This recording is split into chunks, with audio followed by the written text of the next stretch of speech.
যারা এই বছরে হজে যাওয়ার জন্য টাকা সংগ্রহ করেছেন, আমরা অনেকেই জানি, অনেক ইতিহাসের পাতায় আমরা দেখেছি যে হুজুর পাক সাল্লাল্লাহু আলাইহি ওয়াসাল্লাম যখন ছিল না, সেই অবস্থায় অনেক মানুষ হজে যাওয়ার জন্য টাকা সংগ্রহ করত।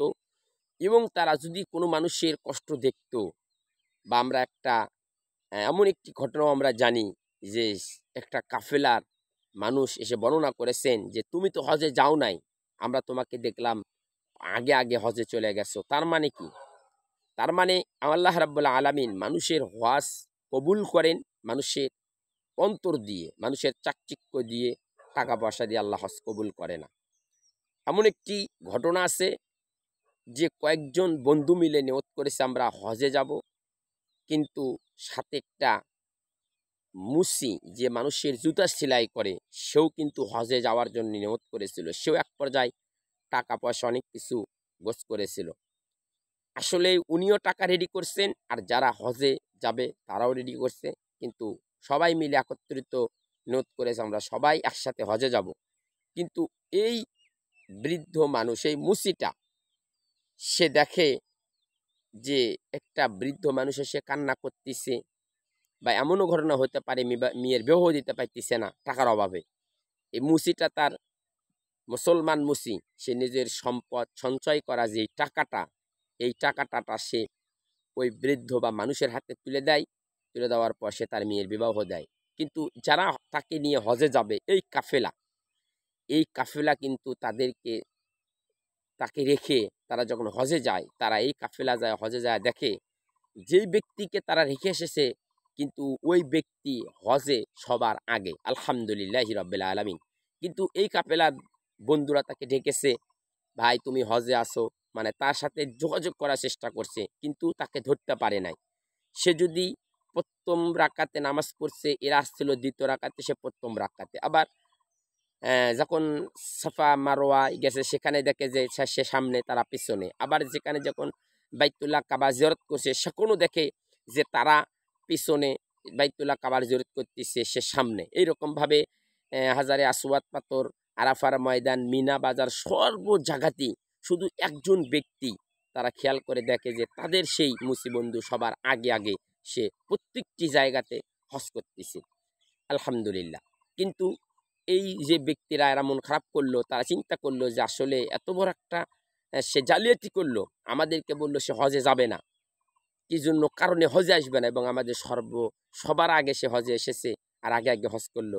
ওই কাফেলা যখন ফিরে আসতেছিল, সে দেখে যে আগের বন্ধু, যে মুসলি বন্ধু, সে আগের নেয় সেখানে বসে জুতার কাজ করতেছে, এবং এ অনেক আগ্রহ নিয়ে বসেছিল যে বন্ধুরা আসবে, তাদেরকে জিজ্ঞেস করব যে এই বছরের হজ কেমন হলো, বা তোমরা কেমন হজটা আদায় করলে।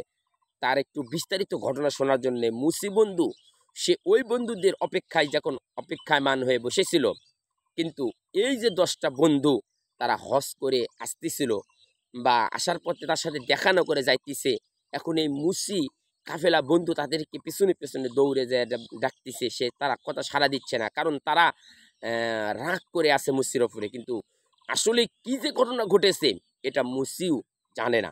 সে তাদেরকে জিজ্ঞেস করে, জোর করে ধরে বসা, বলে যে তোমরা হজ করে আসলে কি কি দেখলা, আমাকে একটু ঘটনাগুলো, বর্ণনাগুলো খুলে বলো, আমি তাহলে একটু তৃপ্তি পাবো, শান্তি পাবো। তখন ওই 10জন বলতেছে, তুমি আর আমাদের সাথে বেদবি করো না, তুমি আমাদের সাথে আর এরকম ঠাট্টা মস্কারি করো না। তখন বললো যে আসলে না, আমি তো কোনো ঠাট্টা মস্কারি করতেছি না। বলতেছে যে তুমি হজে যাও নাই? তা বলতেছে না, আমরা তো কখনোই হজে যাইনি, আমি তো কোনোভাবেই হজ করি নাই, আমি যাইনি, সত্যি কথা বলতেছি, আমি তোমাদের অপেক্ষা এখানে আসি। তখন 10টা বন্ধু তাকে ধরে বলল, বন্ধু তুমি এমন একটা কথা বলো তো, তুমি আসলেই তোমার এই হজের টাকাগুলো কি করছো? সে বলল, আমি সত্যি একটা কথা বলতেছি, যে আমাদের পার্শ্ববর্তী মহল্লাতে একটা মহিলার বিবাহ হয় না, আমি সেই বিবাহর উপযুক্ত খরচা দিয়ে দিয়েছি, আমার টাকাগুলো ওখানে সম্পদ দান করে দিয়েছি। কিন্তু 10টা বন্ধু বলল, আসলেই একটা আশ্চর্যজনক ঘটনা আমরা দেখেছি, যে আমরা যেখানে হজ করেছি, আমরা সব জায়গাতেই তোমাকে দেখেছি এবং তোমাকে আমরা ডাকছি, আসলে তুমি তো আমাদের সবার আগে আগে হজ করেছো। আসলে দেখেন, যখন এই কথাটি মুসিবন্ধুকে বলল, মুসিবন্ধু আশ্চর্য হয়ে গেল, আসলে এমন কি এমন ঘটনা, আমি তো এখানে বসে জুতার কাজ করতেছি, আমি তো মক্কা মদিনাতে প্রবেশ করি নাই। তারা বলল, না জানা, তুমি সব জায়গাতেই হজ করেছো। এখন 10 জন ব্যক্তি এই কথাটা বলার পর যখন তারা রাত্রে শয়নে গেলেন এবং মুসিও যখন স্বপ্নে গেলেন, আল্লাহ তাক রব্বুল আলামিন তাদেরকে স্বপ্নের মাধ্যমে জানিয়ে দিলেন যে তোমরা যা দেখেছো সেটাও সত্য, আর মুসি যা জানে না সেটাও সত্য, কারণ মন মালিন্য হয়ে যাইতেছে। আল্লাহ তাদেরকে জানিয়ে দিল, আমার ওই বান্দা যেই কাজ করেছে আমি আল্লাহ খুশি হয়ে তার হুবহুব চেহারা করে আসমান থেকে একটা ফেরেশতা দিয়ে আমি রব্বুল আলামিন তার হজটাকে আমি আল্লাহ তাআলা সমাধান করে দিয়েছি। আলহামদুলিল্লাহি রাব্বিল আলামিন। এটা হলো পবিত্র এবং কবুলতি হজ বলা হয়।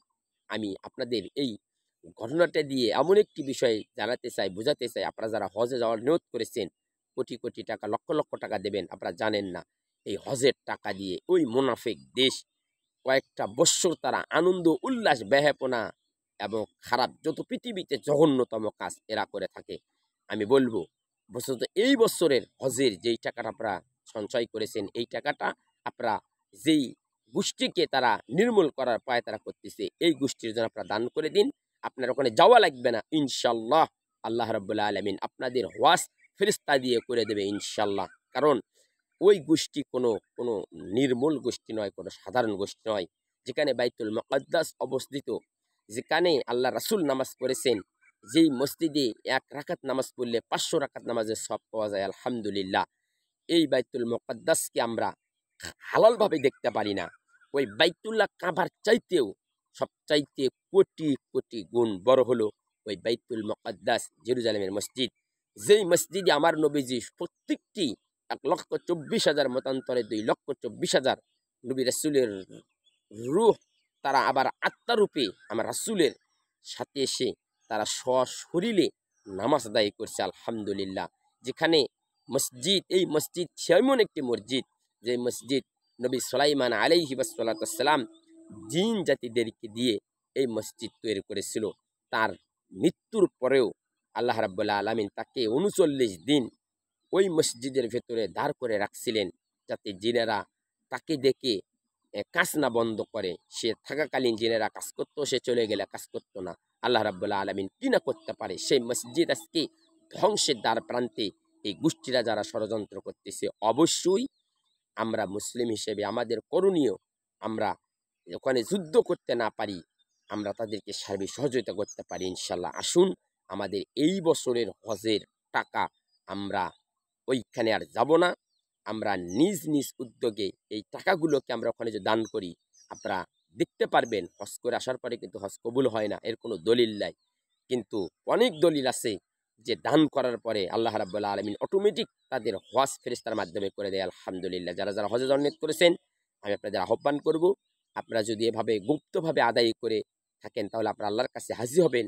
আর মানুষের কাছে প্রকাশ্য যদি হাজির হতে চান তাহলে টাকা দিয়ে সেই মুনাফিকের দেশে আপনারা ভ্রমণ করতে পারেন, এখানে আর বাধা নাই।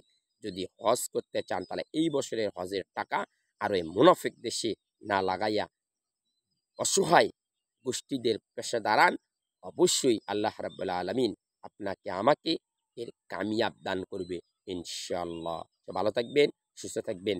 আল্লাহ হাফেজ।